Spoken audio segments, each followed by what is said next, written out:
Utilizando del mismo modo las herramientas que ya hemos visto, como la de degradado y el texto, vamos a crear ahora un efecto como este, ¿va? Entonces, voy a comenzar creando un rectángulo del tamaño del espacio de trabajo y le voy a poner un degradado, el degradado que yo quiera. Para activar esa ventana, voy a ir a ventana degradado y ahí voy a seleccionar el color. En este caso yo ya lo tengo seleccionado, pero posiblemente si aún no lo tengo, me va a aparecer un color como este. Entonces solamente lo selecciono y acá presiono sobre esta flechita y puedo ir modificando los colores, ¿no? Tanto de este lado como de este lado. Puedo ir ahí moviéndolo, ¿va? Y también puedo, si presiono en esta parte de acá, puedo ir creando colores intermedios y si presiono sobre este, si doy doble clic, puedo ir modificando los colores, ¿va? Igual, si ya no me sirve alguna de estas flechitas, lo único que hago es seleccionarlo y eliminarlo, ¿no? Aquí puedo ir modificando el gradiente. Puedo hacer que sea radial, que sea lineal, el ángulo en el que quiero que esté el degradado y demás, ¿no? Bueno, ya se me modificó el que tenía, el que había hecho, pero no importa, voy a utilizar este que ya creamos, ¿no? Y entonces, ahora lo que sigue es, ya puedo cerrar esa ventanita, ya no lo voy a modificar. Voy a seleccionar esta herramienta de aquí. Posiblemente me aparezca como herramienta segmento de línea. Voy a dar clic sostenido y me va a aparecer la herramienta de cuadrícula polar, ¿no? Entonces voy a seleccionar esa herramienta. Recuerden que si no nos aparece acá, posiblemente nos aparezca debajo en esta parte en la barra de herramientas tres puntitos. Seleccionamos esos tres puntitos y ahí nos va a aparecer. Ya que nos aparezca, seleccionamos esa herramienta y con clic sostenido la arrastramos hacia la barra de herramientas, ¿no? Entonces, bueno, yo ya la tengo activada y voy a crear un círculo. Igual, con clic sostenido, así como creamos los rectángulos, voy a irla creando. Posiblemente nos aparezca la herramienta como algo así, algo parecido. Para quitarle estas formas, nos va a aparecer algo más o menos así. Para quitarle estas formas, lo que tenemos que hacer es con las flechitas mover. Entonces, voy a presionar las flechitas primero hacia la izquierda, ¿va?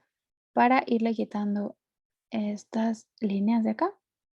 Y luego la flechita que va hacia arriba para ir aumentando las líneas intermedias, ¿no? Y luego, si quiero que sea un círculo perfecto, no estoy soltando el clic, estoy arrastrando. Voy a presionar la tecla Shift y entonces ahora sí voy a soltar el mouse y por último el Shift, ¿ah? Entonces ahí ya lo tengo y le voy a poner un contorno blanco para poder visualizarlo. Le voy a agregar un poquito de grosor, lo voy a hacer más grande y luego le voy a agregar un texto, el texto que yo quiera.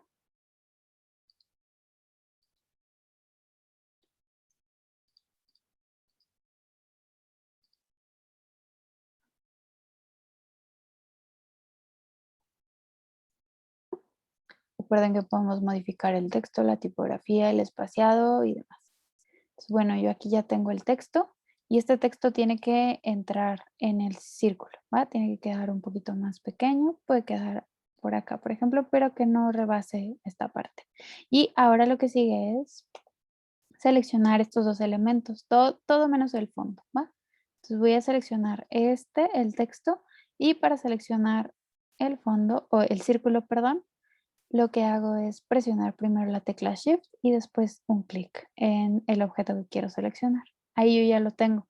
Y ahora lo que voy a crear es una máscara de recorte, ¿va? Ahorita vamos a ver cómo es que funciona la máscara de recorte.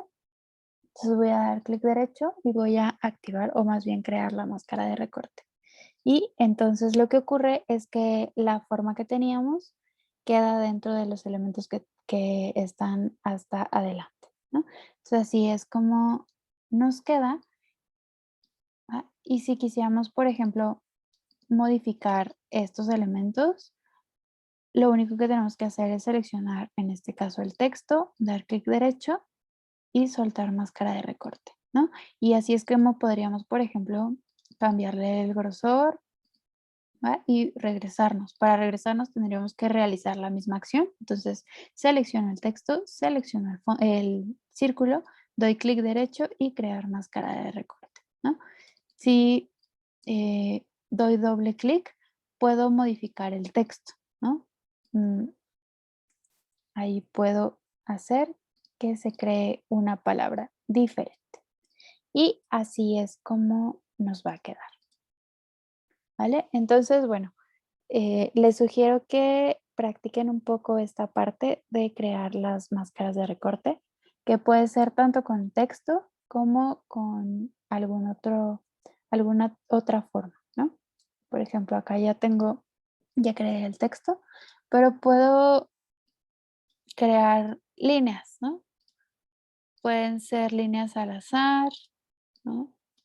En esta parte de aquí, ¿no? Podría crear ahí algunas líneas que estuvieran sueltas, ¿no? Y a lo mejor yo lo único que quiero es que se vea esta parte de aquí. Y a ver, esto así, ¿no? Se ve un poco extraño, pero no importa, esto nada más es para el ejemplo. A lo mejor quiero que me quede enmarcado esta parte de aquí, ¿no? Que nada más me quede esto y que no se vea el sobrante, que no se vean estas líneas salidas, que se vea cuadrado. Entonces, ¿qué es lo que puedo hacer? Voy a activar la herramienta de rectángulo, voy a crear un rectángulo y no importa en realidad si este rectángulo cuadrado, la figura que tenga, tiene relleno o tiene solamente bordes. En realidad eso no interesa mucho, ¿va? Lo que sí importa es que esta figura quede encima de todos los elementos que tengo. Entonces, bueno, yo le voy a poner relleno para que veamos cómo queda, ¿no? Queda encima de todo. Eso es bien importante. Yo quiero que el resultado final case en este cuadro, como si lo estuviera enmarcando, ¿va? Entonces, lo que voy a hacer es seleccionar todos los elementos, a crear un rectángulo imaginario y ahí tengo seleccionados ya todos los elementos. Ahora voy a dar clic derecho y voy a dar en crear máscara de recorte y en automático todo se concentró en este espacio, ¿no? O sea, todos los elementos que quedaban fuera están ocultos en esta parte de acá. Entonces, para poder accesar a ellos, tendría que seleccionar el resultado final y luego darle 2 clics, 3 clics y demás, ¿no? Esa sería una forma y si quisiera deshacer esta máscara de recorte, lo que tengo que hacer es seleccionar el objeto, dar clic derecho y soltar máscara de recorte. Y así es como podría regresar a la posición inicial. Entonces, bueno, básicamente para eso nos sirve la máscara de recorte. Lo vimos con el ejemplo del texto y bueno, ahora con el ejemplo de enmarcar elementos, ¿no? Entonces, bueno, les dejaría este ejercicio que intenten enmarcar algún elemento y si pueden que creen esta textura o alguna similar.